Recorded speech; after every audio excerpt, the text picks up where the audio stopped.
Assalamualaikum warahmatullahi wabarakatuh. Perkenalkan, saya Alia Dwi Intan dari SMA Negeri 1 Sumeneb. Saya dari PIK Relatif Semansa. Kali ini saya akan membawakan materi tentang pernikahan dini.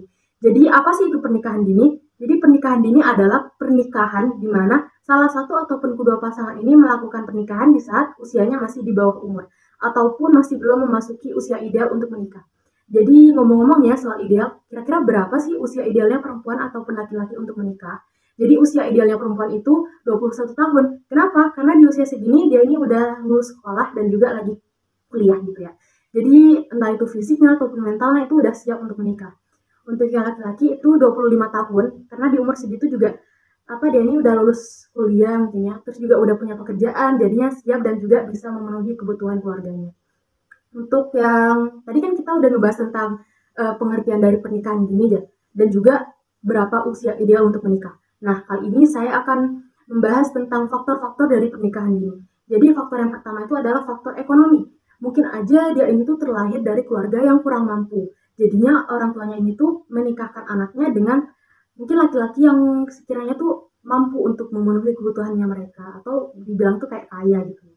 Nah, untuk faktor-faktor yang kedua itu faktor pendidikan. Jadi minimnya pendidikan mereka tentang pernikahan dini membuat mereka ini tuh jadi nggak tahu kan ya faktor apa, nggak tahu dampak-dampaknya dari pernikahan dini. Jadinya mereka itu menikah di usia yang masih belum belum siap untuk menikah gitu. Untuk faktor yang ketiga itu ada faktor orang tua. Jadi mungkin aja orang tuanya ini yang menjodohkan anaknya dengan seseorang. Jadi kan anaknya juga nggak bisa nolak ya. Jadi nurut gitu ke apa kata orang tua. Nah, untuk faktor yang selanjutnya itu ada faktor pergaulan bebas. Jadi kalau misalnya dia ini tuh bergaulnya secara bebas, terus juga kalau dia ini berinteraksi sama lawan jenis itu tuh nggak ada jaraknya sama sekali gitu loh. Jadi ada kemungkinan juga si cewek ini tuh bakalan hamil gitu kan. Jadi kalau udah hamil kayak gini kan otomatis keluarganya bakal nikahin dong ya. Karena kan ya gimana udah kayak gitu kan. Jadi ya itu. Untuk yang selanjutnya itu ada faktor sosial ataupun faktor budaya. Jadi mungkin aja di budaya mereka itu kebanyakan udah menikah di saat usianya itu masih muda, masih sangat-sangat dini gitu. Dan juga mungkin orang tuanya itu nggak mau anaknya itu dikatain kayak perawan tua gitu loh. Jadinya langsung dinikahkan. Nah, kita ini udah ngebahas nih tentang faktor-faktor dari pernikahan dini. Untuk selanjutnya itu adalah dampak-dampak pernikahan dini itu kira-kira apa ya? Jadi yang dampak yang pertama itu adalah dampak secara fisik. Jadi kalau misalnya remaja itu kan fisiknya masih belum siap ya. Terus juga alat reproduksinya itu masih belum matang, jadi masih menuju ke tahap pematangan. Apalagi untuk yang perempuan nih, misalnya lagi hamil ya, di saat usianya masih dini. Itu kan masih belum siap fisiknya. Jadi ada kemungkinan besar anaknya itu tuh bakalan stunting ataupun kekurangan gizi. Terus juga ini tuh bakalan ngebayain entah itu ke nyawa ibunya ataupun ke nyawa anaknya sendiri gitu. Jadi bahaya banget gitu kan kalau emang nggak siap gitu. Untuk dampak yang kedua itu tuh dampak secara mental. Jadi kalau remaja itu kan masih labil banget ya, emosinya tuh naik turun gitu kan, terus juga masih baperan gitu. Jadi ada kemungkinan ntar tuh di rumah tangga mereka bakalan sering cekcok ataupun bertengkar gitu. Untuk dampak yang ketiga itu adalah dampak secara sosial. Jadi kemungkinan aja ini tuh yang cewek nanti bakalan dipandang rendah ataupun dijadikan hanya dijadikan sebagai alat seks doang gitu.